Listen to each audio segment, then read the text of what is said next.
I hope जो last वाला video था हमारे रेस्पिरेटरी मेडिसिन का, दैट इज़ लंग एब्सेस, अच्छा लगा होगा। जितना हो पाया हमने डिस्कस किया अबाउट लंग एब्सेस। उस वीडियो में कोई अगर एक्स्ट्रा पॉइंट है तो आप प्लीज़ कमेंट सेक्शन में शेयर कर सकते हैं मेरे से, तो मेरी क्या नॉलेज और ज़्यादा इम्प्रूव होगी उससे। तो आज एक नया टॉपिक लेके आए हम। बेसिकली इंट्रोडक्शन पार्ट देखेंगे इसके, रिस्क फैक्टर्स, क्लिनिकल टाइप्स, उनका डायग्नोसिस, मैनेजमेंट। तो अब जो टॉपिक है that is pulmonary tuberculosis. Very well known topic है, वेरी कॉमन टॉपिक। तो सबसे पहले इंपॉर्टेंट चीज़ आती है पल्मोनरी ट्यूबरकुलोसिस में, दैट इज़ रिस्क फैक्टर्स। भाई क्या क्या रिस्क फैक्टर्स हैं? तो रिस्क फैक्टर में इंपॉर्टेंट चीज़ है history of contact, close contact with a sputum smear positive individual, weather he is symptomatic और नॉट। स्पूटम स्मीयर पॉजिटिव आया है, हिस्ट्री ऑफ क्लोज कॉन्टैक्ट है, तो that increases the risk for pulmonary tuberculosis. Okay, तो यहाँ पे important catch क्या है? That is sputum smear positive individual से close contact, sputum smear positive individual से that is close contact. Okay, male दूसरा risk factor, common risk factor क्या है? मैल न्यूट्रिशन, जो कि देखने को मिलता है लो सोशियो इकोनॉमिक स्टेटस वाले जो फैमिलीज़ रहते हैं उनमें, जहाँ भी ओवर क्राउडिंग है वहाँ पे। अल्कोहल और ड्रग एडिक्शन अगर किन्हीं को है, हैवी स्मोकिंग करते हैं, या कॉर्टिकोस्टीरॉइड थेरेपी पे हैं, या इम्यूनोसप्रेसिव ड्रग्स पे हैं। बेसिकली टीबी बैसिलाई नॉर्मली सारे इंडिविजुअल्स में होता है, बट वो उस समय का, उस टाइम का वेट करता है to get to cause infection. जो फुल फ्लेजेड जो क्लिनिकल फीचर्स हैं, जो फुल फ्लेजेड इन्फेक्शन करने के लिए एक सर्टन इम्यून स्टेटस की रिक्वायरमेंट होती है। अगर वो इम्यून स्टेटस गिरता है किसी भी कारणवश, तो फिर वो टीबी, वो ट्यूबरकुलर बैसिलाई जो है वो ट्यूबरकुलोसिस करा सकता है। रिलेशन टू अदर डिसऑर्डर्स, जैसे कि बात करें कुछ कॉमन डिजीजेज हैं कि जैसे कि इन्फ्लुएंजा के बाद कॉमनली देखने को मिलता है, या whooping cup. Whooping cup is cause by diphtheria, इसको डिप्थेरिया पर्ट्यूसिस कहते हैं। हिंदी में बोले तो उसको गलघोटू कहते हैं। हिंदी में अगर हम उसको बोले तो क्या बोलेंगे? गलघोटू कहते हैं। ठीक है, बार्किंग कफ मिलता है इसमें। ठीक है, more common in patients with diabetes, again immunosuppress states. Diabetes के पेशेंट्स में, लिवर सिरोसिस सीएलडी के पेशेंट्स में, ऑक्यूपेशनल लंग डिसऑर्डर जैसे कि न्यूमोकोनियोसिस, और पार्शियल गैस्ट्रेक्टमी जिसकी हो रखी है, उन पेशेंट्स में बहुत ज़्यादा कॉमन है। कैच इंपॉर्टेंट क्या है? पार्शियल गैस्ट्रेक्टमी, ये किसी ने एक्सपेक्ट नहीं किया था। सो पार्शियल गैस्ट्रेक्टमी पेशेंट्स में भी जो पीटीबी है उनके चांसेस ज़्यादा होते हैं। अब बात करें HIV infection, again immunosuppress state है। फिर और भी कुछ रिस्क फैक्टर्स हैं, जैसे chronic renal failure patients, occupational lung disorder that is silicosis, कोई पॉजिटिव फैमिली हिस्ट्री हो, या IV drug abuse. It is also one of the important routes for pulmonary tuberculosis. Route of infection कैसे? आप भाई infection कैसे grab करोगे? अगर हमने एयर बॉर्न जो, क्योंकि ड्रॉपलेट्स तो नॉर्मली भी निकलते हैं, अगर ये ड्रॉपलेट्स इन्फेक्टेड हैं तो इन्फेक्टेड ड्रॉपलेट न्यूक्लियाई के इनहेलेशन से ये बेसिकली पल्मोनरी ट्यूबरकुलोसिस फैलता है। अब क्लिनिकल टाइप्स की बात करें तो सबसे पहले आता है प्राइमरी पल्मोनरी ट्यूबरकुलोसिस।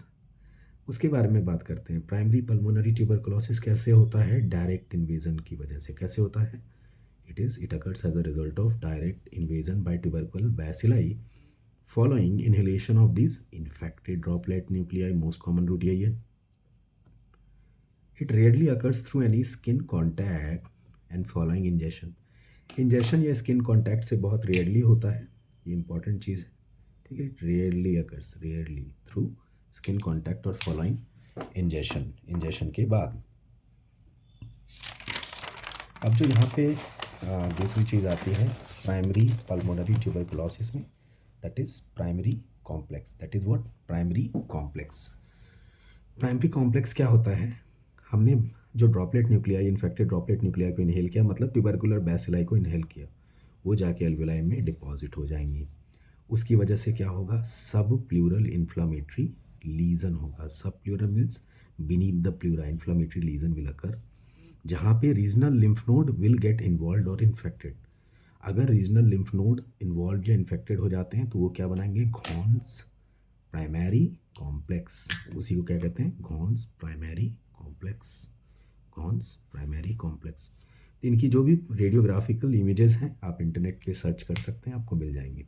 बस ये नाम डालना है और इमेजेस आ जाएंगे। ट्यूबरकुलिन टेस्ट की बात करें, वो पॉजिटिव कितने दिनों में, with in 6 weeks of infection. आप पैसिलाई आपकी बॉडी में एंटर करता है, उसके विद इन 6 वीक्स जो है ट्यूबरकुलिन टेस्ट पॉजिटिव आ जाएगा, जिसको हम लोग क्या कहते हैं, मेंटॉक्स। दूसरी चीज़ है, ये जो प्राइमरी पीटीबी है, अब ये प्रोग्रेस किन किन चीज़ों में कर सकती है। तो हिमेटोजिनस रूट, हिमेटोजिनस स्प्रेड अगर होता है, occurs after 3 months of primary infection. तो कितना टाइम लगता है हिमेटोजिनस स्प्रेड होने के, प्राइमरी इन्फेक्शन हुआ, प्राइमरी पीटीबी हुई, कम से कम उसको 3 महीने लगेंगे प्राइमरी इन्फेक्शन को हिमेटोजिनस रूट से फैलने में। ठीक है, प्राइमरी इन्फेक्शन जो हिमेटोजिनस स्प्रेड है वो दो प्रकार का हो सकता है, एक्यूट टाइप और क्रॉनिक टाइप। अगर एक्यूट टाइप में हुआ तो ये मिलियरी टीबी कराएगा और टीबी मेनिंजाइटिस कराएगा। अगर क्रॉनिक टाइप का हुआ तो बोन टीबी, बॉवेल टीबी जो जीआई टीबी कहते हैं, और किडनी टीबी क्रॉनिक टाइप में। दूसरा इंपॉर्टेंट जो प्रोग्रेशन है, that is involvement of component of lung usually occurs in young adults and adolescents usually after 6 months of 6 महीने के बाद ही आपके लंग के जो अदर स्ट्रक्चर्स हैं अपार्ट फ्रॉम लंग पेरेन्काइमा जैसे कि प्लूरा, उसका इन्वॉल्वमेंट प्राइमरी इन्फेक्शन के 6 महीने बाद ही होता है, जिसकी वजह से leading to the development of cavitatory lesions in the lung parenchyma and subsequently your pleural effusion. ठीक है, प्लूरल इफ्यूजन भी करा सकता है।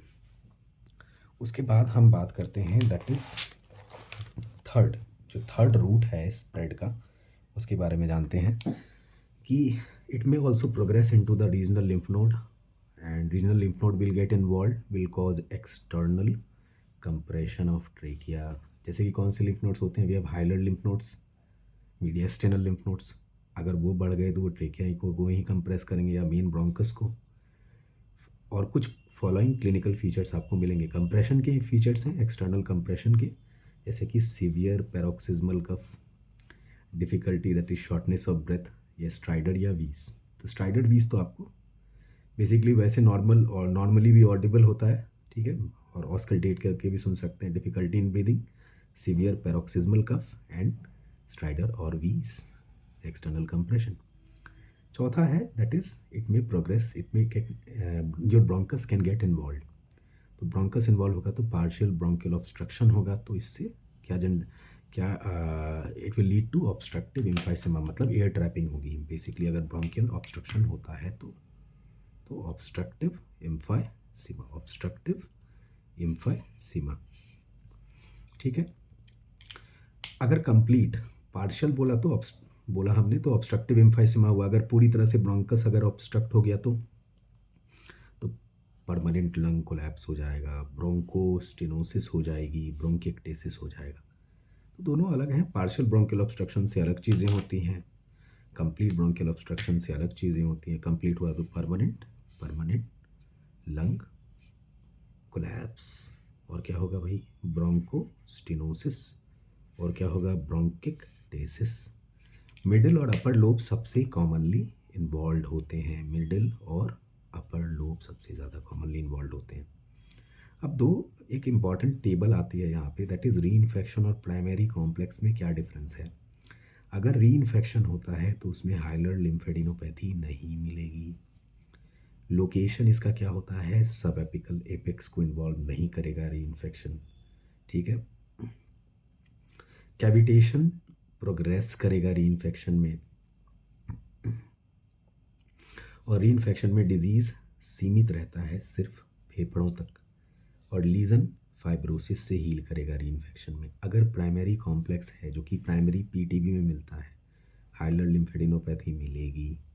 लोकेशन स्पेसिफिक नहीं होता, कैविटेशन हील कर जाती है, प्रोग्रेस नहीं करती। री इन्फेक्शन में कैविटेशन प्रोग्रेसेस, और जो डिजीज़ का स्प्रेड है it can occur through hematogenous route और लिम्फेटिक रूट।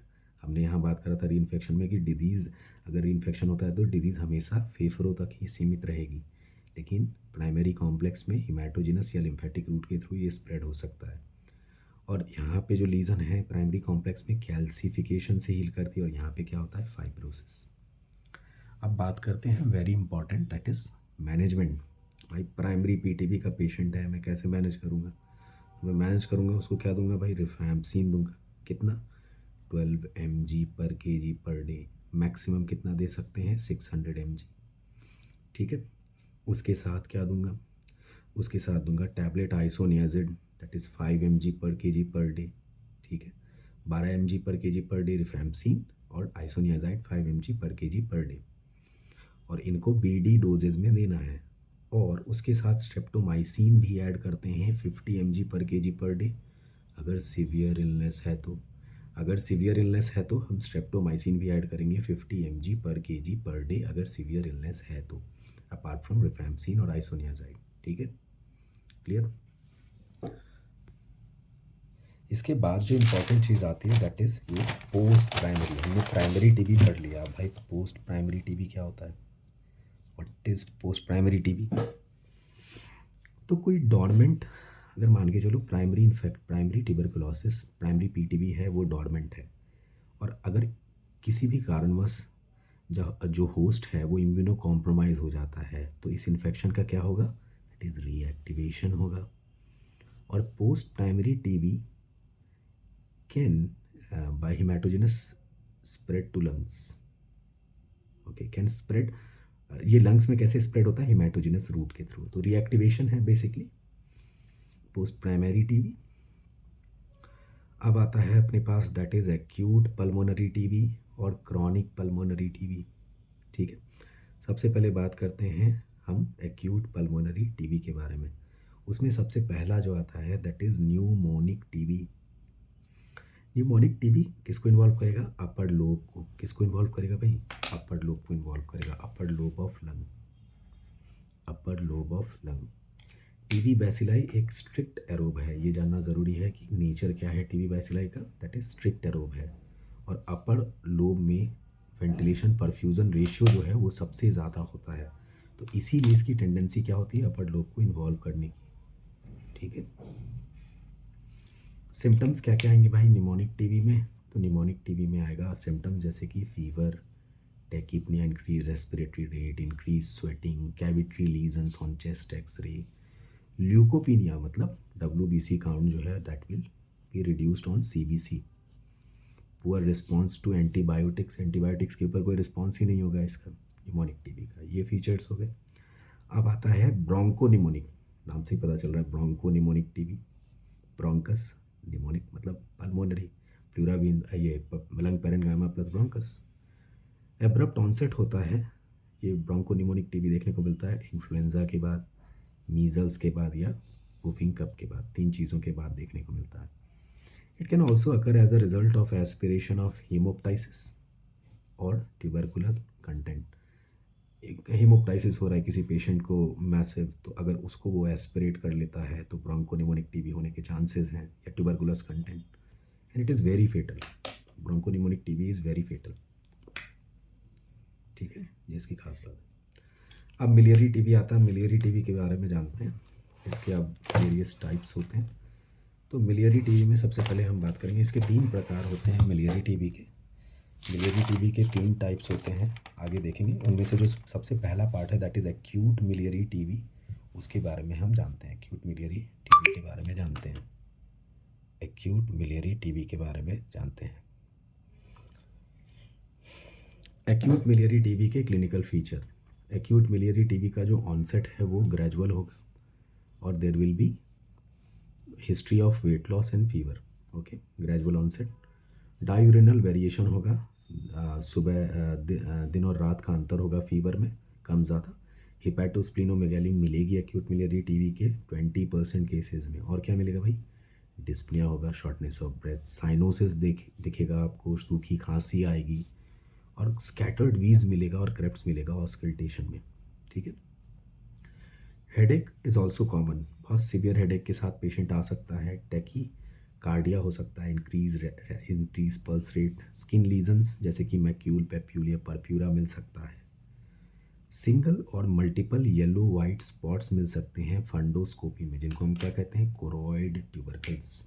तो ये किस में मिलेगा? एक्यूट मिलियरी टीबी में, एक्यूट मिलियरी टीबी में, ठीक है। कोरॉइड ट्यूबरकल क्या होते हैं? बेसिकली सिंगल या मल्टीपल येलो वाइट स्पॉट्स हो सकते हैं रेड फंडस पे, ठीक है, जिसको कोरॉइड ट्यूबरकल कहते हैं। तो क्या क्या फीचर्स हो गए भाई एक्यूट मिलियरी टीबी के? ऑनसेट कैसा होगा? साइन और सिम्टम्स का gradual, history of weight loss, fever, diurnal variation of fever, hepatosplenomegaly in 20% cases, dyspnoea, cyanosis, dry cough, scattered wheeze plus crepts, headache is also common, tachycardia, skin lesion में आएंगे macule, papule, purpura, single और multiple yellow white spots on fundoscopy known as choroid tubercles. Investigations क्या कराओगे भाई? Acute miliary TB का patient है, tuberculin test कराएंगे, मैनटॉक्स, chest x-ray में स्नोस्टॉर्म अपीयरेंस। बेटर आउटपुट के लिए आप इमेजेस को सर्च कर सकते हैं कहीं भी किसी भी प्लेटफॉर्म पे, इंटरनेट पे आपको एक्सरे इमेजेस मिल जाएंगे, snowstorm appearance acute miliary TB. HRCT भी करा सकते हो, स्प्यूटम को AFB स्टेन और CBNET के लिए भेज सकते हो। तो भाई एक्यूट मिलियरी टीबी है किसी को तो क्या क्या कॉम्प्लिकेशंस हो सकते हैं उसको? मेनिंजाइटिस हो सकता है, टीबी मेनिंजाइटिस, प्लूरा इन्वॉल्व हुआ तो प्लूरल स्पेस इन्वॉल्व हुआ, प्लूरल फ्यूजन, अगर लिम्फ नोड्स इन्वॉल्व हुई, cervical group of lymph nodes तो सिर्फ cervical lymphadenitis, hypokalaemia and anaemia with pancytopenia हो सकता है, ठीक है। अब इसके बाद जो इम्पोर्टेंट चीज़ आती है दैट इज़ जो जो हमने बात करी थी मिलियरी टीबी के टाइप्स के बारे में। तो मिलियरी टीबी के टाइप्स के बारे में हमने बात की थी, तब उसके लिए हम देखते हैं, ठीक है। अब मिलियरी टीबी के टाइप्स के बारे में जानेंगे। मिलियरी टीबी में जो सेकंड टाइप आता है that is cryptic obscure miliary TB. पहला था एक्यूट मिलियरी टीबी जो हमने पढ़ लिया। अब है क्रिप्टिक या ऑब्सक्योर। ऑब्सक्योर मतलब जो भी चीज़ हिडन होती है। एल्डरली पेशेंट्स में होता है ये हिडन टीबी। किस में होता है? एल्डरली पेशेंट्स में। This is a marker.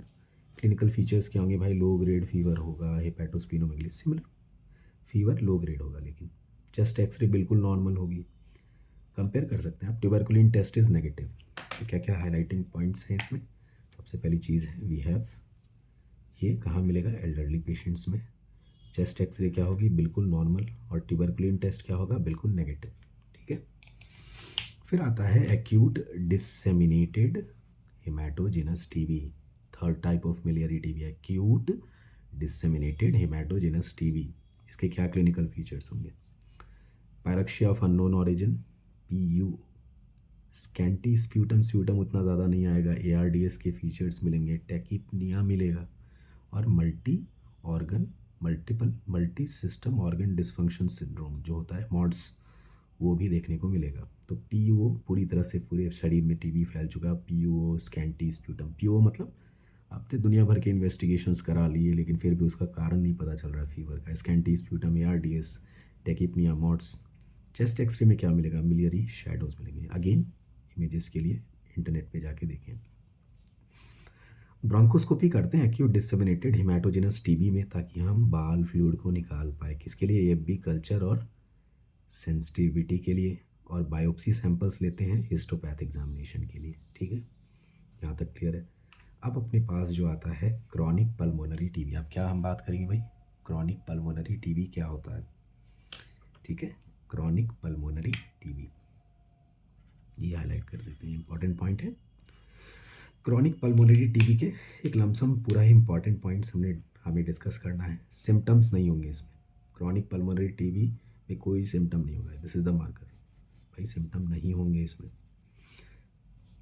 When symptoms are present तो दे हैव इंसीडियस ऑनसेट। अब भाई इंसीडियस ऑनसेट क्या होता है? इंसीडियस ऑनसेट क्या होता है? व्हाट इज सडन ऑनसेट को ही शायद मेरे ख्याल से इंसीडियस ऑनसेट एक ग्रेजुअल ऑनसेट होता है। इसमें मलेज देखने को मिलेगा। मलेज मतलब loss of appetite, undue fatigue, बिना कारण थका थका रहेगा आदमी। There will be history of weight loss, evening rise of temperature and cough which is very persistent chronic TB patients में, ओके। अगेन PO आ गया अपने पास। उसके बाद हीमोप्टाइसिस भी मिलेगा अपने को। अब हीमोप्टाइसिस क्यों मिलेगा भाई? हीमोप्टाइसिस क्रॉनिक पल्मोनरी टीबी में क्यों मिलेगा? अब उसके कारण जानते हैं कि एक होता है रासम्यूसन एन्यूरिज्मल रप्चर। रासम्यूसन एन्यूरिज्म होता है, ठीक है। फॉर डिटेल्स अभी आगे आने वाले लेक्चर्स में देखेंगे ये क्या कौन सा एन्यूरिज्म होता है। उसके रप्चर अभी बेसिक जान लेते हैं। उसके रप्चर से हीमोप्टाइसिस हो सकता है। जो अपना टीबी का जो ग्रैनुलोमा बनता है, एंडोब्रोंकियल ग्रैनुलोमा, वो रप्चर कर सकता है। उसके बाद कोई परसिस्टेंट ओपन हील्ड कैविटी है, वो भी हेमोप्टाइसिस करा सकती है। सेकेंडरी अगर एलर्जिक ब्रोंकोपल्मोनरी एस्परजिलोसिस हो जाए, उसकी वजह से हेमोप्टाइसिस हो सकता है। और ब्रोंकोलिथ, इसकी वजह से हेमोप्टाइसिस हो सकता है। तो ये 5 कारण हैं हेमोप्टाइसिस के इन क्रॉनिक पीटीबी पेशेंट्स। ठीक है। इसके बाद आता है नॉन रिजॉल्विंग निमोनिया। अब जो कंसोलिडेशन है वो बिल्कुल ही आप एक्सरे करा लो, करा के देख लो, कंसोलिडेशन रिजॉल्व नहीं होता, परसिस्ट करता है, नॉन रिजॉल्विंग निमोनिया। तो ये सारे सिम्टम्स बेसिक इंपॉर्टेंट पॉइंट्स हैं। सिम्टम्स नहीं होंगे, सिम्टम्स होंगे तो इंसीडियस ऑनसेट होगा। इंसीडियस, अब कौन कौन से सिम्टम्स हो सकते हैं? Malaise, undue fatigue, weight loss, evening rise of temperature and cough which is persistent. Pyrexia of unknown origin होगा। हीमोप्टाइसिस, उनके 5 कारण। Non resolving pneumonia. अब कुछ और फीचर्स बात करते हैं इन्हीं क्रॉनिक पल्मोनरी टीबी के बारे में, कुछ और फीचर्स के बारे में। अब आवाज़ में भारीपन क्यों होगा? Hoarseness of voice due to secondary to laryngeal TB. अगर लैरिंग्स में इन्वॉल्व हो गया तो भाई रिकरेंट लैरिंजियल नर्व इन्वॉल्व हो रही है, लैरिंजियल टीबी हो गई तो there will be hoarseness of voice. ये हॉर्सनेस जो खड़ा harsh noise, harsh sound. Pleural effusion या स्पॉन्टेनियस न्यूमोथोरैक्स हो सकता है पेशेंट को। ठीक है। फॉलोइंग सर्टेन डिजीजेज जैसे कि मीजल्स या वूफिंग कप या इन्फ्लुएंजा के बाद ये हो सकता है। एमिनोरिया और ओलिगोमिनोरिया यंग फीमेल्स में देखने को मिलेगा। क्रॉनिक पल्मोनरी टीबी है किसी को एमिनोरिया और ओलिगोमिनोरिया। हाइलर और मीडियास्टिनल और सर्वाइकल लिम्फेडिनोपैथी हो सकती है अलॉन्ग विद स्प्लीनोमेगैली। और chronic pulmonary TB HIV patients में जो टीबी होती है वो भी क्रॉनिक पल्मोनरी टीबी की श्रेणी में आता है। तो एक बेसिकली एक हम बात करते हैं रिवीजन पॉइंट ऑफ व्यू से। We are going to discuss about science of PTB and symptoms of PTB. Science जो है, साइन वो होता है जो एक क्लिनिशियन पेशेंट जब आता है उसको देख के जो एग्जामिनेशन या के ऑब्जर्वेशनल पॉइंट ऑफ व्यू से जो भी चीज़ें आपको फाइंडिंग मिलती हैं, दैट इज़ साइन। सिम्टम वो होता है जो पेशेंट जो कंप्लेंट्स लेके आता है, पेशेंट के खुद के जो भाषा में जो चीज़ें वो बताता है, दैट इज़ सिम्टम। साइन क्या है? एक साइंटिफिक टर्म हो गया उसके लिए। तो साइंस क्या है? साइंस ऑफ पीटीबीज लोकलाइज्ड वीज होगी या एपिकल क्रेप्ट्स होंगे। अब एपिकल क्रेप्ट्स क्यों बोल रहे हैं? क्योंकि आपको बताया था कि वेंटिलेशन परफ्यूजन रेशियो जो एपेक्स ऑफ लंग है वहाँ सबसे ज़्यादा होता है, ट्यूबरकल बेसिलाई स्ट्रिक्टरो। तो इसीलिए एपिकल क्रेप्ट्स मिलेंगे ऑस्कल्टेशन में। और नॉन रिजॉल्विंग निमोनिया मिलेगा, वो एक्सरे की फाइंडिंग्स हैं। सिम्टम्स की बात करें, यूजुअली एसिम्टोमेटिक होता है। अगर सिम्टम्स होंगे तो क्या क्या होंगे भाई? Cough with expectoration. अब जो एक्सपेक्टोरेशन है ये म्यूकॉइड भी हो सकता है और ये प्यूरुलेंट भी हो सकता है। उसके साथ साथ haemoptysis, fever with night sweats, malaise that is history of weight loss, fatigue, loss of appetite, pleuritic chest pain, dyspnoea, pneumothorax, anorexia, weight loss, pleural effusion. तो ये सिम्टम्स हो गए टीबी के। अब बात करें कॉम्प्लिकेशंस के बारे में, तो कॉम्प्लिकेशंस क्या क्या हो सकते हैं? तो कॉम्प्लिकेशंस में अपना है सेम सिम्टम्स, कॉम्प्लिकेशन जो भी बोल लो। प्लूरल इफ्यूजन, ठीक है, अगर ये प्लूरल स्पेस को इन्वॉल्व करता है। इम्पाइमा लंग, ठीक है। Pneumothorax, laryngitis, laryngeal TB, enteritis as a result of swallowed sputum. इसी स्प्यूटम को आप निकल जाते हो पेट में तो आपकी जीआई ट्रैक्ट में चला जाता है TB, enteritis. Cor pulmonale, PH, pulmonary artery hypertension. Fibrosis करा सकता है लंग्स का। एडल्ट रेस्पिरेटरी डिस्ट्रेस सिंड्रोम करा सकता है। या mycetoma in healed open cavity, mycetoma, fungal mycetoma, you mycetoma, actinomycetoma, fungal as well as bacterial causes. तो ये कॉम्प्लिकेशंस हो गए पल्मोनरी ट्यूबरकुलोसिस के। वापस रिपीट करेंगे, pleural effusion, empyema lung, pneumothorax, laryngitis, enteritis as a result of swallowed sputum, cor pulmonale, ठीक है, fibrosis, adult respiratory distress syndrome and mycetoma in healed open cavity.